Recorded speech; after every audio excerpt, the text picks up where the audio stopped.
Welcome to day 79 of our 260-day Bible reading plan. We are continuing on the 18th book of the Bible, the book of Job. Job continues his response to Zophar the Naamathite. Chapter 13. Behold, my eye has seen all this. My ear has heard and understood it. What you know, I also know. I am not inferior to you. But I would speak to the Almighty, and I desire to argue my case with God. As for you, you whitewash with lies. Worthless physicians are you all.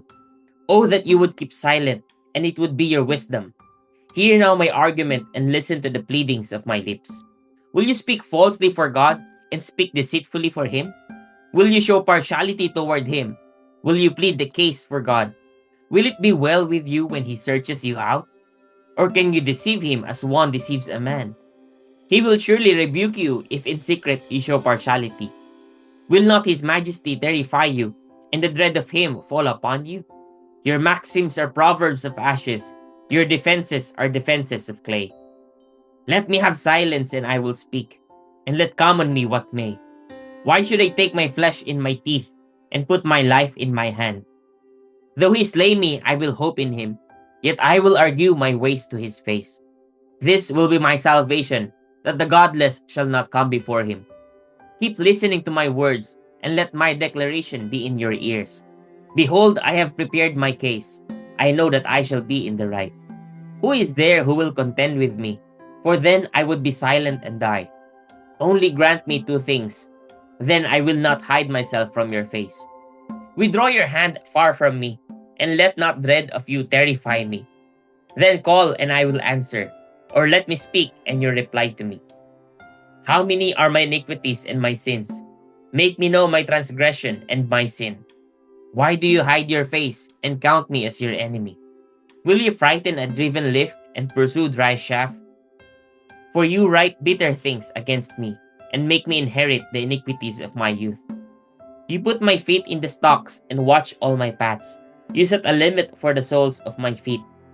Man wastes away like a roughened thing, like a garment that is moth-eaten. Chapter 14. Man who is born of a woman is few of days and full of trouble. He comes out like a flower and withers. He flees like a shadow and continues not. And do you open your eyes on such a one and bring me into judgment with you? Who can bring a clean thing out of an unclean? There is not one. Since his days are determined, and the number of his months is with you, and you have appointed his limits that he cannot pass, look away from him and leave him alone, that he may enjoy like a hired hand his day. For there is hope for a tree, if it be cut down, that it will sprout again, and that its shoots will not cease. Though its root grow old in the earth, and its stump die in the soil, yet at the scent of water it will bud, and put out branches like a young plant. But a man dies and is laid low. Man breathes his last, and where is he? As waters fail from a lake, and a river wastes away and dries up, so a man lies down and rises not again. Till the heavens are no more, he will not awake, or be roused out of his sleep. Oh, that you would hide me in Sheol, that you would conceal me until your wrath be past, that you would appoint me a set time and remember me. If a man dies, shall he live again? All the days of my service I would wait, till my renewal should come. You would call, and I would answer you. You would long for the work of your hands. For then you would number my steps. You would not keep watch over my sin. My transgression would be sealed up in a bag, and you would cover over my iniquity. But the mountain falls and crumbles away, and the rock is removed from its place. The waters wear away the stones, the torrents wash away the soil of the earth, so you destroy the hope of man. You prevail forever against him, and he passes. You change his countenance and send him away. His sons come to honor, and he does not know it. They are brought low, and he perceives it not. He feels only the pain of his own body, and he mourns only for himself. Chapter 15.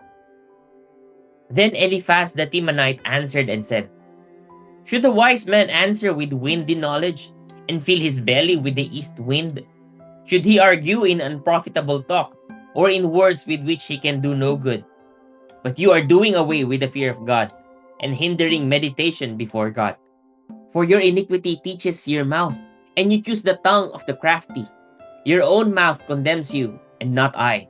Your own lips testify against you. Are you the first man who was born? Or were you brought forth before the hills? Have you listened in the counsel of God? And do you limit wisdom to yourself? What do you know that we do not know? What do you understand that is not clear to us?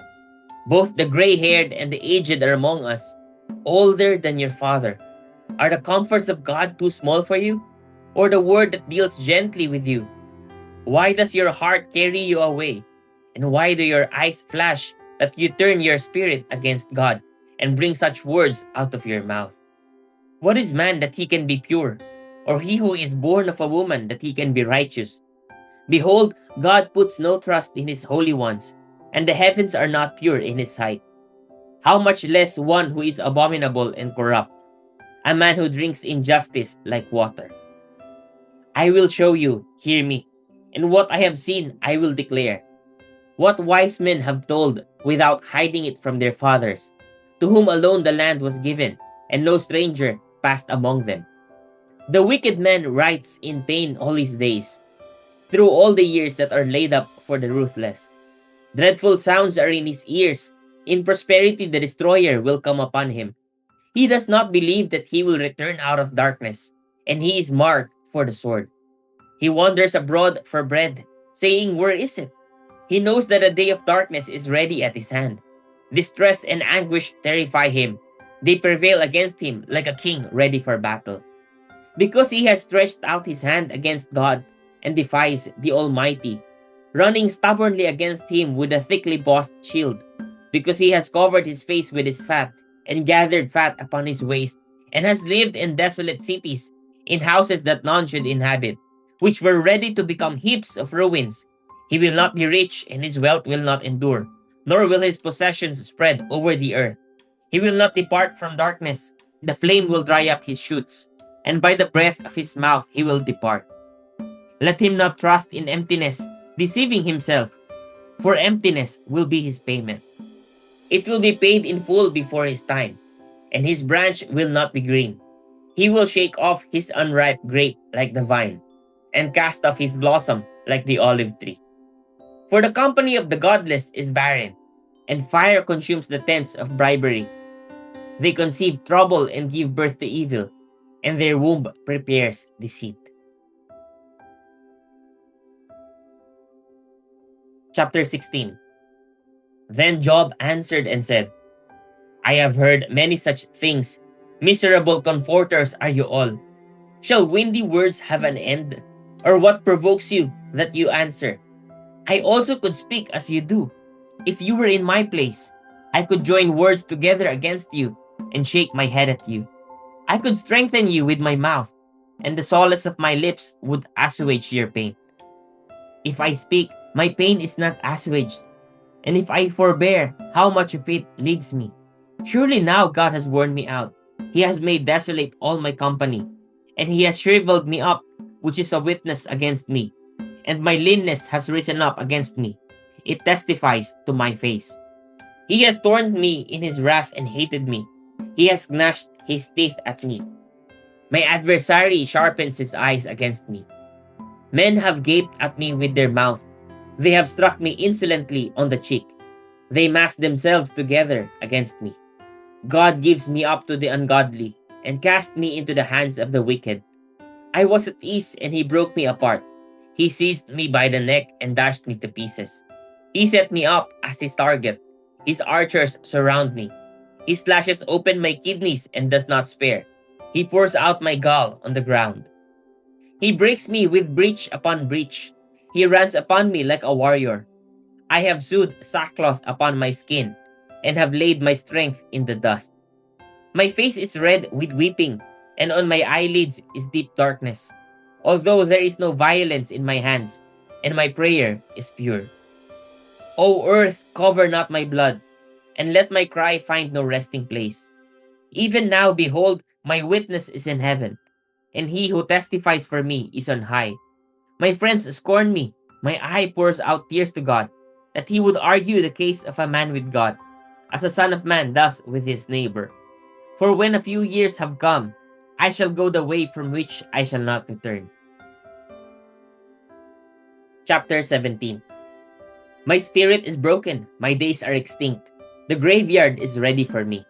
Surely there are mockers about me, and my eye dwells on their provocation. Lay down a pledge for me with you. Who is there who will put up security for me? Since you have closed their hearts to understanding, therefore you will not let them triumph.